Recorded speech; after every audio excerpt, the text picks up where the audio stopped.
an official resolution was passed by yourselves. This is absolutely humbling to us. The resolution of 2017 on Zambia, particularly the case of one Hakainde Hichilema, who happens to be myself, was a mark of true solidarity and real commitment to protecting human rights. I remain indebted to you for standing up for human rights and freedom, not only for myself and my co-accused, but for all of the people of the Republic of Zambia under extremely difficult circumstances that we faced at the time. I thank you most sincerely for this gesture.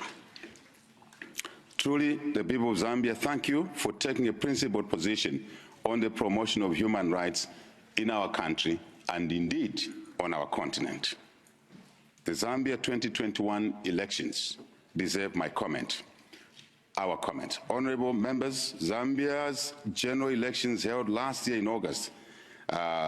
In that time, that election, the people of Zambia demonstrated remarkable strength and resolve in their determination to preserve Zambia's democracy by voting out a party then which was in government and voting for us into government. It was a very extraordinary display of willpower and people power in the face of economic hardships and indeed political intimidation. In the face of economic hardships, it was difficult for ordinary people to make such a democratic decision as they did in our favor. And it's clearly, we owe the people of Zambia a huge gratitude for that. And they decided that they wanted change for better livelihoods, given the circumstances that they faced. This was not only merely an election, but a call to action, a call for change. The youth, I must say, who made 56% of our registered voters, were at the heart of this call for change. I must acknowledge that, and we thank them for that. They showed leadership, courage, determination at a time when Zambia needed those qualities the most, because democracy was under threat at that particular time. On a continent where far too often elections turn out violent, but in our country, we were able to go through a smooth, non-violent transition. Once again, because our country has done it several other times since 1991, when we moved from a one-party state control to a democracy, peaceful change then, peaceful change in 2011, peaceful change in 2021. Really credit goes to the people of Zambia for being resilient and for their love for democracy. This is what is Zambia known for. This is who we are. And we intend to continue on this path on our continent, which sometimes is described negatively, if not sometimes, but most of the times, I must say. Honorable members, as we reflect on this achievement, I wish to once again express our sincere gratitude to the European Union, yourselves, who together with others deployed a physical observer mission in our country to observe elections led by one of you here, honorable member of this House, Madam Maria Arena. Thank you to you, Madam, and your team.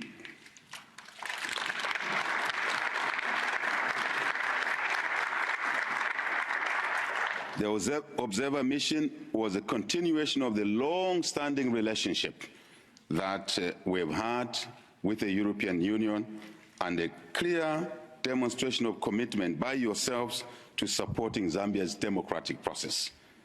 Well acknowledged and appreciated. On behalf of the people of Zambia, I wish to place on record our deep sense of gratitude to you in the EU, who once again demonstrated your commitment to working alongside us in our quest for development under difficult circumstances. We thank you for that. Let me address the issues of human rights, governance, and anti-corruption in our country. Honorable members, in Zambia, we inherited a very difficult situation, and Zambia, at a time of elections, was on the brink of economic collapse, where corruption, excess, and greed of public officials reigned supreme. No one stood in their way. They got what they wanted, yet they were supposed to be servants of the people, not to be served, but they chose to be served. So much short-sighted policies were put in place designed to extract maximum benefit for the few at the expense of the many, where the order of the day was basically converting public resources into private hands. Really an unacceptable situation. In the Zambia, we inherited freedom of expression, freedom of association, civic participation was curtailed. Our democratic institutions designed to ensure checks and balances were compromised, ladies and gentlemen, honorable members of this House, and reduced to mere instruments of dominance for those who held power. Very evident. It is against that backdrop that I stand here to firmly attest that the rule of law, following the changes in our elections in August, the rule of law and respect for human rights are a matter of priority in terms of their restoration. And we did just that as one of our major pronouncements after taking office was to indicate to all citizens that community violence, political thuggery was unacceptable. And anyone who engaged in that, from then the ruling party at the time, or from our own party, would be on their own. And that signified the end of community violence. And today, Zambians can move freely at bus stops, at markets, widows, single mothers, trading to take care of their children without violence, which we experienced only 11 months ago. Leadership, in our view, is key in these areas. I must say, Zambia's reputation for peace and democracy is a source of great pride to us, which our administration will continue to protect and safeguard. The peace, stability, and unity of our beloved nation is not up for any negotiation at any cost. And we want to make sure that as we progress managing public affairs, we strengthen institutions so that in future no one comes again with such heavy-handedness. I think it's important for us to draw the line and ensure that such things don't become common in future. But we need partners to do that. You are the partners. You are some of the partners.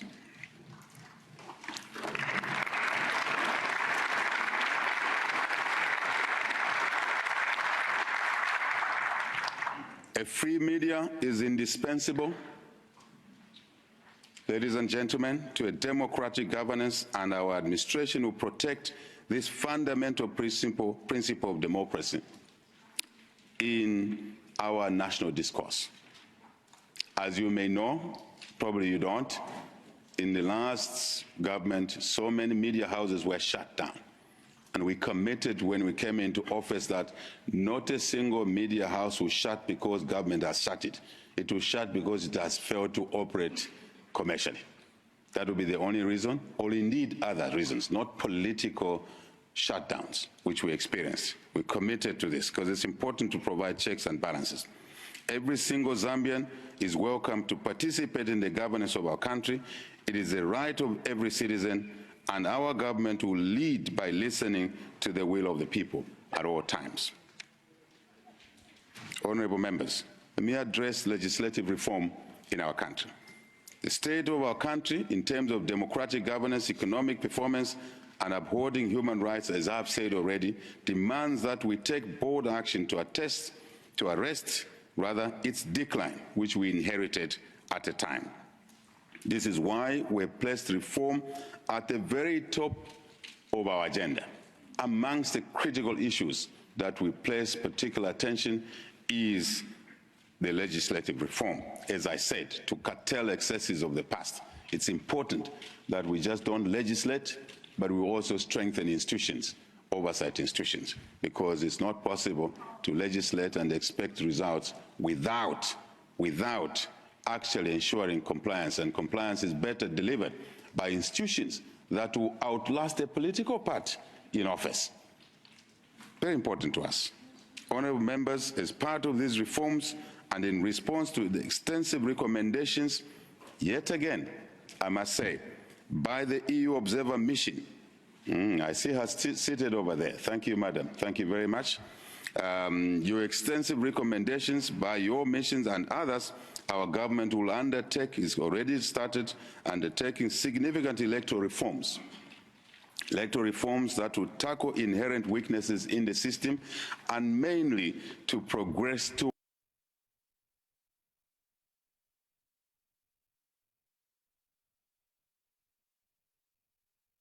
towards increasing the independence of our electoral commission, our electoral body, because this is important to ensure participation of citizens is guaranteed, transparency is guaranteed at all levels of political, competitive, elective offices, grassroots up to the presidents. It's very important to us.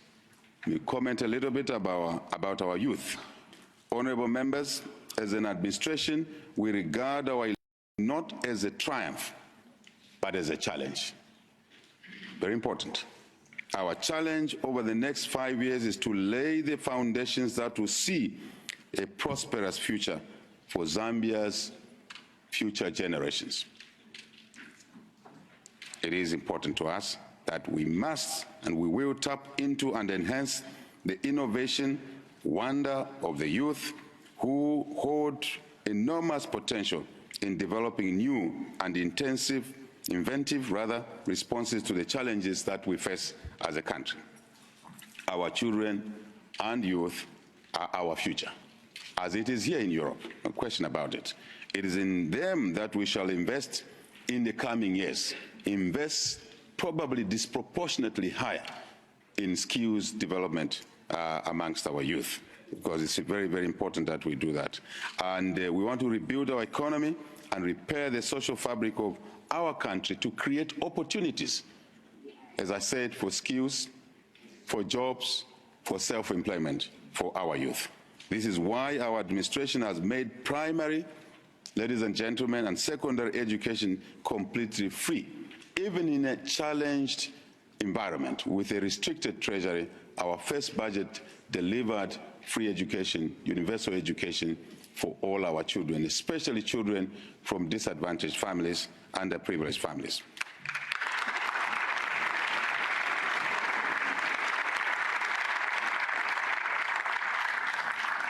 We have a debate going on in Zambia at the moment, ladies and gentlemen, where the colleagues in the opposition, probably rightly so, are saying our policy of free education has failed. And why? Because there's over-enrollment in the classrooms. There are more pupils than ever before the policy was introduced. And we have responded and said, it's a clear demonstration that children were not in school before the free education policy was implemented. Our challenge now is to buy more desks, to build more classroom space, and we are committed to doing that. I think this is the level we see the importance of the youth and retooling the youths for their future development. Ladies and gentlemen, coupled with a free education, we have also increased what we call a constituency development fund to basically decentralize resource allocation to match the local priorities of our people in the constituencies, all of the constituencies across the country. And then they will decide what is the priority for development for them. And this government, our government, has allocated resources to allow them to implement those developmental priorities that they've decided upon. Never happened before. Never happened before. Just to give you a contrast, 11 months ago, the Constituency Development Fund in our local currency was 1.6 million kwacha, nothing. In our first budget, we've increased this to 25.7 million kwacha, close to $1.6 million per constituency to be decided by the local people. It's fundamental. You may not see it that way here because you're a bigger economy, but it's basically a life changer in our country. Let me comment a little bit on our economy and Zambia-EU cooperation. It's very important that we comment on this. Honorable members, the performance of the Zambian economy over the last decade has been on a downward trajectory. Rising cost of basic commodities, the order of the day, cost of fuel, inflation, poor economic policies, as I mentioned earlier, had basically left our economy on its knees before we took office. Our country, yet with so much wealth in terms of potential, was reduced to abject poverty. Our people were reduced to abject poverty. This is unacceptable 58 years after independence. Repairing, therefore, restoring and reviving our economy will therefore be the main marker of our government's performance. That will be the main marker. As a government, we want to make sure that our people are considered first as public servants, which you are yourselves in this parliament. Our people come first. We're there to serve, not to be served by them. A clear contrast from the previous regime. This is our priority and the bedrock upon which we want to develop policies around.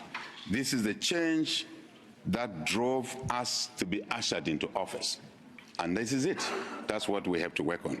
We are committed to becoming a more productive and industrious country over the years to come. Zambia has a lot of capacity to produce quality goods and services for the EU and other regional and global markets. We therefore seek favorable trade and investment relationships with yourselves in Europe for mutual benefit. Very important to us. Small, medium enterprises are crucial to us. In this regard, we want to make sure that these become part of the building blocks for our economic revival going forward. We look to you, our partners. I shall repeat this. We look to you, our partners, to work with us to establish financial assistance packages that aid research, development, technology, and skills that will create new and sustainable Zambian small, medium enterprises. We look to working with you as the EU to help us to improve access to credit for SMEs through initiatives such as the Global Investment Package, which will lead to increased industrialization, agricultural production, manufacturing, trade, and sustainable energy sources for our SMEs. This is the surest and most sustainable way of creating meaningful employment and, of course, diversifying our economy. We are encouraged by the first ever, ladies and gentlemen, we are encouraged by the first ever Zambia-EU Economic Forum, which we recently held in Lusaka under the theme Economic Transformation Through Green Growth. We're very, very enthused about this occasion, and it was the first of its kind between the EU and Zambia. Very, very encouraging to us. This important engagement, which brought together entrepreneurs, corporate institutions, financial institutions from Europe, obviously working with our own people, our own enterprises in Zambia, is very, very highly appreciated. And we expect that it will become an annual event going forward, because we must institutionalize this. We must ensure continuity of the progress that we made. This is in line with our recognition of the private sector as a key driver of our economy, of course with government support. This is a crucial part of our government's efforts to repair, restore, and revive Zambia's economy is anchored around these issues. Our government wishes to leverage on these initial steps and ensure that the red tape and other barriers are dealt with. Our economy is open for business. Ladies and gentlemen, once more, our economy is open for business. Zambia is back in business. As you would say it in football here, Europe, like Africa, is a love of football. We are back in the Champions League.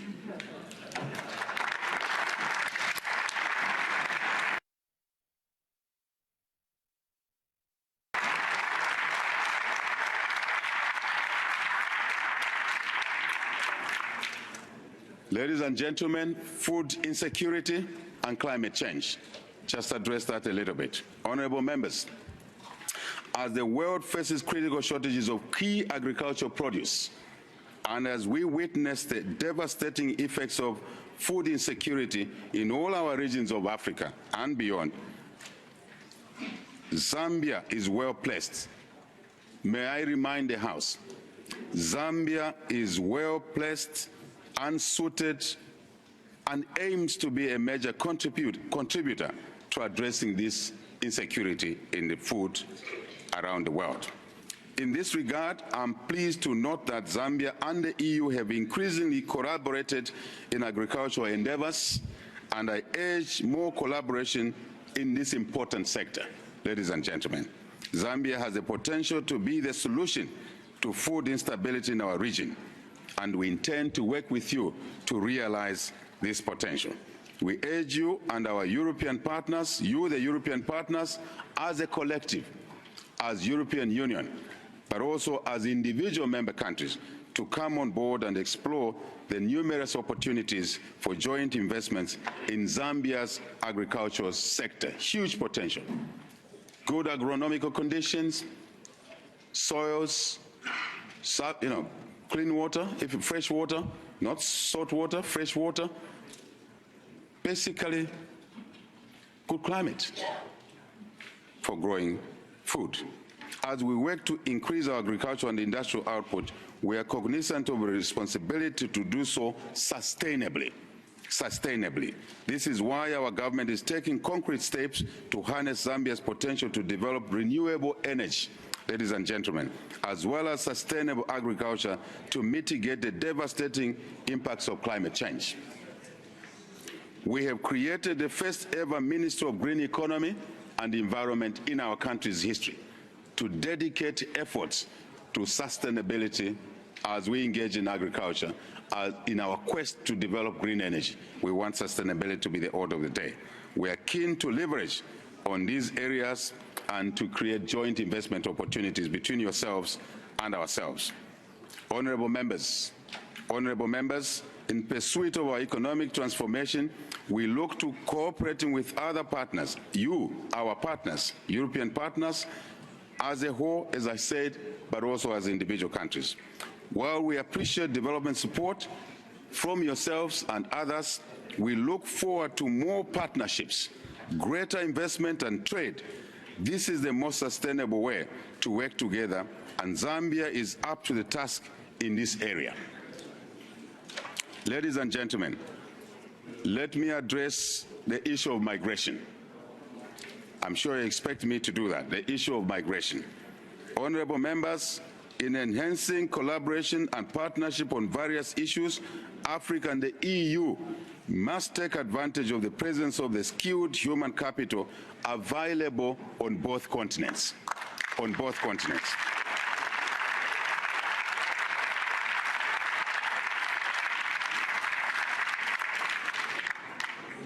And we're talking about skills from our women. The skills from our women, the skills from our youth who have the energy.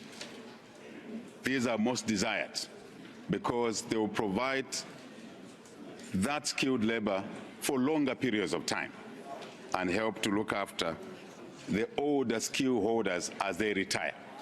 I think it's an important equation to look at. So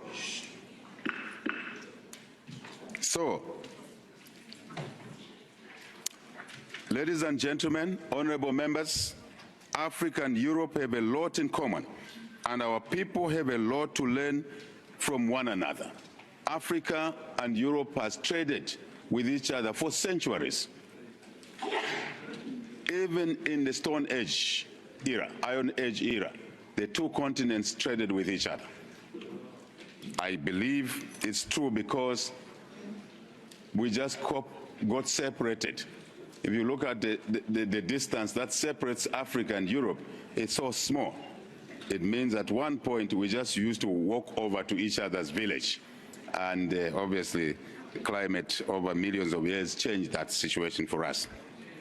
It is important that easing the movement of labor between our continents will and therefore should contribute to peer-to-peer knowledge exchange, improve the flow of information, and bring about new innovations. Putting in place, therefore, honourables, putting in place formal agreements and easing the movement of people between our regions will also assist in reducing illegal and negative migration. No one wants illegal and negative migration. But we must open up formally so that people can move.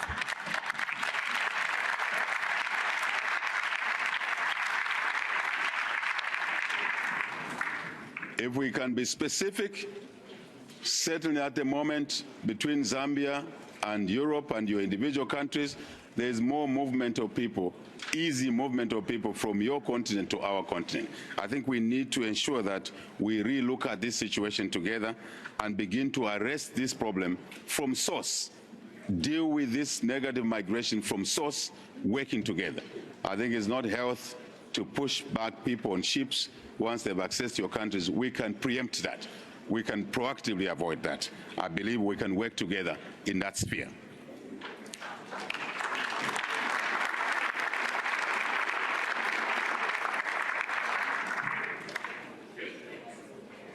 Ladies and gentlemen, we stand ready to channel our resources and energies towards achieving the benefits that are ready to be unlocked for our people in collaborating with yourselves. And I want to repeat, we as a country are open for business. Zambia is ready to transact with yourselves. International Monetary Fund. Honorable members, we strive to deal with one of our challenges, which is debt, which we inherited. And we are very, very grateful for the support that the European Union has rendered to Zambia in unlocking our debt situation. And to that score, we are very pleased that on the 16th of June, which is only last week, the first creditors meeting under the common framework took place, and we want to congratulate and thank France, a member of the European Union, and the Republic of China that co-chaired the creditors meeting. Thank you to the European Union for your support, but we need you to continue supporting us in resolving our debt crisis.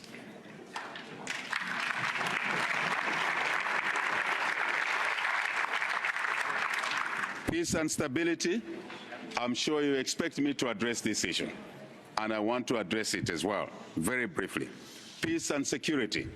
Peace and security, honorable members, Zambia has been a bastion of peace and stability in our region and our continent since independence. We aim to maintain this distinguished reputation as we continue to lead and participate in efforts to restore peace in the troubled regions of not just Southern Africa, but Africa and the continent at large. This is extremely important. Zambia remains actively involved in the ongoing operations in the northern part of Mozambique called Cabo Delgado, where there's extremism there. Zambia remains engaged on the issues around the conflict between DRC, Eastern Congo, and Rwanda. It's very important that we remain engaged. As the world grapples with instability in various regions, we wish to express most sincerely our government's concern regarding the ongoing war in Ukraine. We are extremely concerned about that situation. It is tragic and heartbreaking to witness the thousands of lives lost and the millions displaced unnecessarily as a result of an altogether avoidable conflict in Ukraine. While we stand by those that directly are affected by the war, both in Ukraine and in neighboring countries, our own neighboring countries and your own, there have been far-reaching consequences arising from this conflict and other conflicts, particularly on food security or insecurity, fuel, fertilizer, and other commodities. As a country, these three things are challenging our own economic reconstruction efforts: food prices, fuel prices, and fertilizer prices. And they're beginning to drive the cost of living, which will impact negatively more on the very poor that we would like to support to improve their living standards. And war is not what we need anywhere, any part of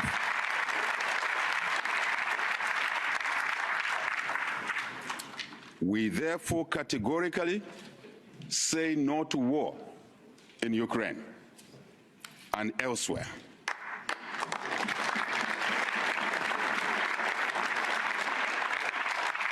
And we continue to urge the parties directly and indirectly involved to resolve these matters from the negotiation tables. That's the correct way of doing it. That is the correct way of doing it.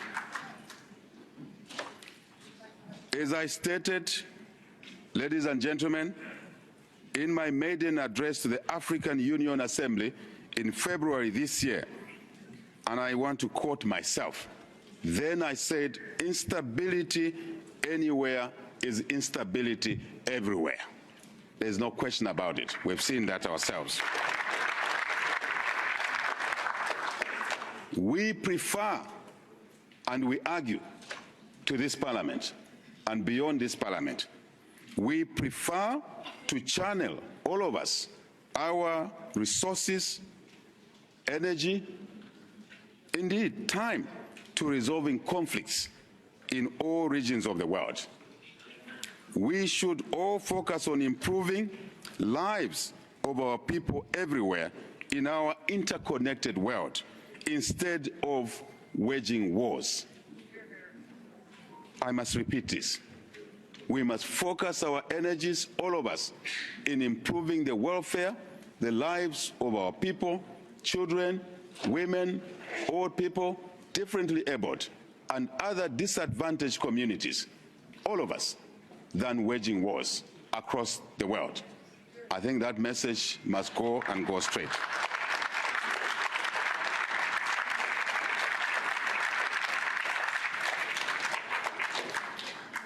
Honorable members of the distinguished European Parliament, in conclusion, I wish to express once more profound gratitude for the support that you rendered personally to me in my difficult times and to the people of Zambia during the dark days in our democratic development as a country. Thank you very much for your support. We also wish to thank the European Parliament for the incredible honor and privilege of addressing this esteemed House today. We are so grateful to you because we know you are busy, you have a lot on your plate, but you allowed us to address you, to listen to us. Zambia's partnership with the EU is built on a strong foundation of mutual respect, shared values, and belief in the core tenets of democracy. We look forward to growing this partnership significantly over the years to come, and we are confident of the benefits that our joint efforts will surely yield for our people in Zambia and indeed in the European Union. I thank you for your kind attention.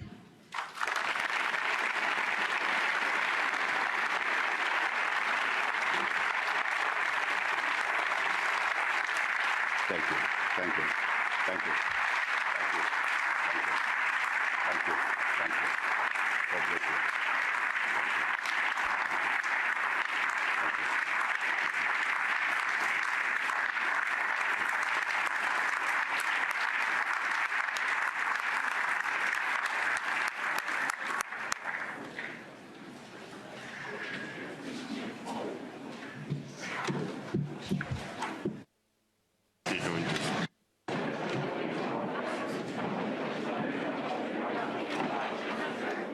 Standing ovation for Mr. President Hakainde Hichilema upon concluding his speech to the European Parliament members there in Brussels, Belgium, where he mentioned how important democracy is in Zambia and how he wants the rule of law to take center stage in the governing system of the Republic of Zambia. So he mentions first and foremost that it's the first time that a sitting president has addressed the EU Parliament, and grateful that EU recognizes Zambia's democracy. He was able to go further to mention that he is thankful that the European Observer Mission was sent to Zambia to observe Zambia's democracy during the 2021 general election in August, on the 21st, on the 12th of August. Very important undertaking that the EU observer mission did take to Zambia. He also spoke to the fact that freedom of expression, association, these came under threat in the previous regime, and he says that he's working on making sure that this particular scenario is reconstructed, and he says the rule of law is certainly what is going to govern everything so that Zambians can enjoy the democracy that they desire. He spoke as well to free media, which he says is indispensable to champion the cause for democratic governance. He says free education, the Community Development Fund, CDF, which has been increased from 1.6 million kwacha to 25.7 million kwacha, is all in an effort by his government, the New Dawn government, to try and develop Zambia as well as empower its citizens. He has gone on to say that the relationship that does exist between Africa and the European Union and Zambia and the European Union is important and must continue to be given that fresh, ignition, if anything, so that the two can continue to enjoy cordial relations. He says Africa loves football, and as such, Africa should be regarded as back in the Champions League. And so the Champions League of spearheading development across the world and across the country, Zambia. And as you might be aware, the Republican President, Mr. Hakainde Hichilema, will be crossing over to Rwanda because it is there where he will be attending the Commonwealth Heads of State Government General Meeting, and the Global Heads Global Summit will officially open tomorrow, and the Prince of Wales and Duchess of Cornwall will grace the meeting. So that pretty much does for this morning's presentation of the update, which culminated into the President, Mr. Hakainde Hichilema, addressing the European Parliament in Brussels.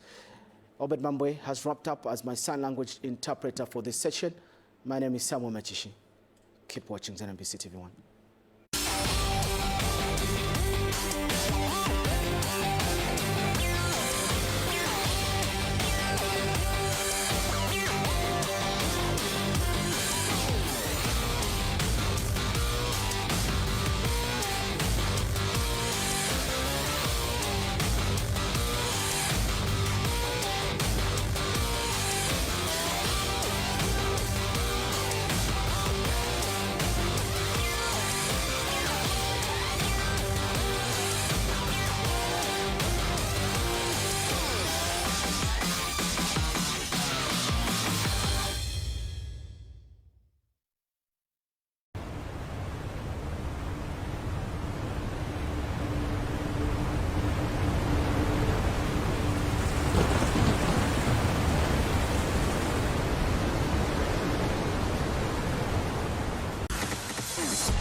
We are living during the most extraordinary time in human history. All transport will go fully electric. Es wird eine völlig neue Mobilität geben, meine Damen und Herren. REV, the auto and mobility show. In Saudi Arabia, women are now embarking on new terrain in the world of motorsports. Driving is so new to us. It's only been a few years, that we've been driving in Saudi. Hardy drives a cab on the roads of Papua New Guinea, which are dangerous for more reasons than one. That's my knife here. I just get it for safety purposes. We also take a spin in a superlative McLaren supercar. It's simply crazy. You can feel the slip is real on that one. And I don't want to imagine how loud it will be in that car if you go 330. And we look at Germany's new cut-price public transport ticket scheme. I have to catch the train. Thank you. Buckle up for an awesome adventure right now on REV.